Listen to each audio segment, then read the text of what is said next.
дар мавҷ барномаи иттилоотии хабар.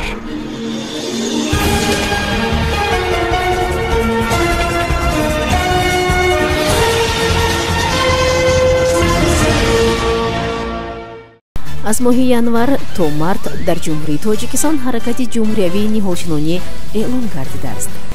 истифодаи системаҳои зеҳнӣ, машварати кории раиси вилояти Суғд. ҳавои моҳи январи имсола нисбат ба соли гузашта гармтар пешгӯӣ мешавад. шурӯъ аз моҳи январ то моҳи марти соли равон дар ҷумҳурии тоҷикистон ҳаракати ҷумҳуриявии ниҳолчинонӣ эълон гардида, дар ин давра ҳар рӯзи шанбе ва якшанбе дар нуқтаҳои махсуси шаҳру ноҳияҳои мамлакат намоишфурӯши ниҳолҳои ҳамешасабз, ороишӣ ва мева баргузор мекардад. ин иқдом тибқи ҷадвали баргузории ҷашну солгард, фестивал, намоиши иду озмунҳои фарҳангию маърифатӣ ва анъанаҳои мардумӣ дар ҷумҳурии тоҷикистон барои соли 2025 ки бо амри президенти ҷумҳурии тоҷикистон аз 2 январи соли 2025 тасдиқ гардидааст, амалӣ мешавад. хабар медиҳад Амид Ховар. инчунин баргузории ҳаракати ҷумҳуриявии ниҳолчинонӣ дар моҳҳои ноябр-декабри соли равон ба нақша гирифта шудааст. дар паёми президенти ҷумҳурии тоҷикистон ба маҷлиси олии ҷумҳурии тоҷикистон таъкид гардид ки бо назардошти тағйирёбии иқлим ва бо мақсади беҳтар намудани вазъи экологии ҷумҳурӣ, инчунин муҳайё намудани шароити ҳарчи беҳтар ва мусоиди зист барои аҳолӣ ба ҳукумати мамлакат, кумитаи ҳифзи муҳити зист ва тамоми сохтору мақомоти давлатӣ супориш дода мешавад ки барномаи мушаххаси давлатӣ оид ба кабудизоркунии мамлакат барои давраи то соли 2040-ро қабул ва амалӣ намоянд. тибқи қарори раиси шаҳри Душанбе аз 4 июни соли 2024 ҳама ширкатҳои таксӣ дар пойтахти тоҷикистон шаҳри Душанбе бояд то 1 сентябри соли 2025 пурра ба истифодаи мошинҳои барқӣ гузаранд.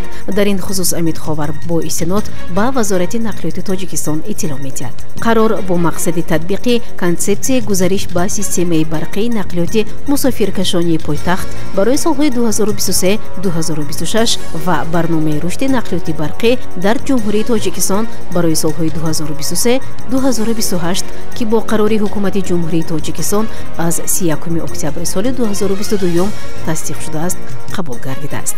ба шӯъбаи нақлиёти дастгоҳи раиси шаҳри Душанбе дар ҳамкорӣ бо муассисаи давлатии коммуналии Душанбе нақлиёт хадамотрасон, шӯъбаи бозрасии давлатии автомобилии вазорати корҳои дохилии ҷумҳурии Тоҷикистон дар шаҳри Душанбе ва раёсати хадамоти давлатии назорат ва танзим дар соҳаи нақлиёт дар шаҳри Душанбе супориш дода шуд ки ба гузариши пурраи таксиҳо ба системаи нақлиёти барқӣ мусоидат намоянд.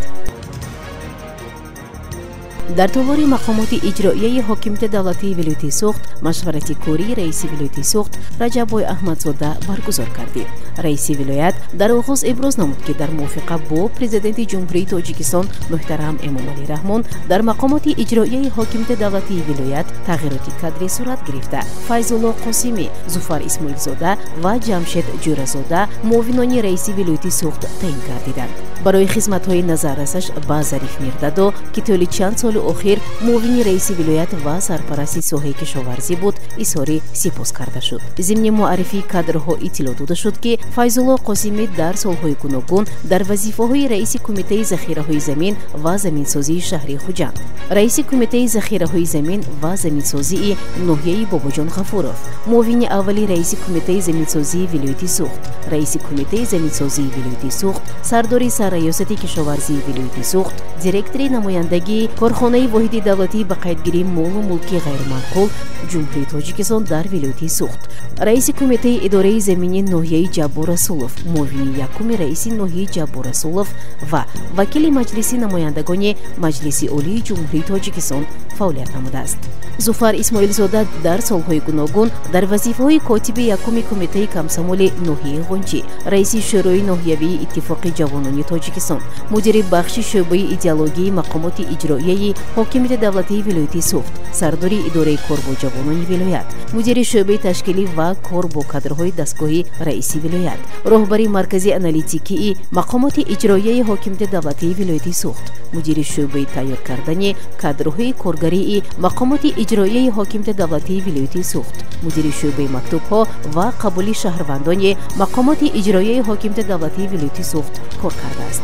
ҳамзамон дар вазифаҳои раиси шаҳри Табошар, озира Истиқлол, раиси ноҳияи Деваштич, раиси кумитаи иҷроияи ҳизби халқии демократии Тоҷикистон дар вилояти суғд, раиси ноҳияи Зафаробод кор карда, ду маротиба вакили маҷлиси намояндагони Маҷлиси Олии Ҷумҳурии Тоҷикистон интихоб шудааст. Ҷамшед Ҷӯразода дар солҳои гуногун дар вазифаҳои мудири шӯъбаи масоили иҷтимоӣ, фарҳангӣ, робита бо созмонҳои ҷамъиятии сиёсӣ ва муносибатҳои байналмилалии ҳукумати шаҳри Хуҷанд, муовини мудири шӯъбаи масоили иҷтимоӣ, фарҳангӣ, робита бо созмонҳои ҷамъиятии сиёсӣ ва муносибатҳои байналмилалии мақомоти иҷроияи ҳокимияти давлатии вилояти суғд, декани факултаи сиёсатшиносӣ ва муносибатҳои байналхалқии Донишгоҳи давлатии ҳуқуқ, бизнес ва сиёсати Тоҷикистон, ноиби ректор ва ректори Донишгоҳи давлатии ҳуқуқ, бизнес ва сиёсати Тоҷикистон, ректори Донишгоҳи давлатии Хуҷанд ба номи академик Бобоҷон Ғафуров, муовини якуми вазири маориф ва илми Ҷумҳурии Тоҷикистон кор кардааст. ҳамаи кадрҳои таъиншуда дорои таҷрибаи бой буда солҳои зиёд дар сохторҳои давлатӣ фаъолият карданд. раиси вилояти суғд Раҷаббой Аҳмадзода ба муовинон ва дигар роҳбарони воҳидҳои сохтории мақомоти иҷроияи ҳокимияти давлатии вилоят барои вусъат бахшидани корҳои ободонию созандагӣ, зиёд намудани ҳаҷми истеҳсоли маҳсулоти саноатӣ ва кишоварзӣ, бунёди кӯдакисонҳо дар маҳаллаҳо, истифодаи самароноки замин, иҷрои нақшаи киштии зироатҳо, аз худкунии заминҳои кишоварзӣ, бунёди гармхонаҳо, ҳавзҳои моҳипарварӣ, воридсозии тухмиҳои хушсифат, корҳои ниҳолшинонӣ ва хӯрамгардонӣ, тарбияи насли наврас дар рӯҳияи ватандӯстӣ супоришҳои мушаххас дод. моҳи январи соли равон нисбат ба соли 2024 гармтар пешгӯӣ карда шуда ба ҳавои моҳи январи соли 2000 монанд аст. дар водиҳо, ноҳияҳои кӯҳӣ ва дар баъзе ноҳияҳо ҳарорати ҳаво аз меъёри иқлимӣ аз 1 то 2 дараҷа баланд мешавад. дар рӯзҳои алоҳидаи моҳ пасшавии ҳарорати ҳаво дар назар аст, иттилоъ медиҳад Амид Ховар бо истинод ба агентии обу ҳавошиносии кишвар. дар вилояти Хатлон ва водиҳои ноҳияҳои тобии ҷумҳурӣ ҳарорати миёнаи моҳонаи ҳаво дар баъзе ноҳияҳо аз меъёри иқлимӣ 1-2 дараҷа баландтар пешгӯӣ шуда, дар водиҳо 4-5 дараҷа ва дар ноҳияҳои домонакӯ 1-2 дараҷа гармиро ташкил медиҳад.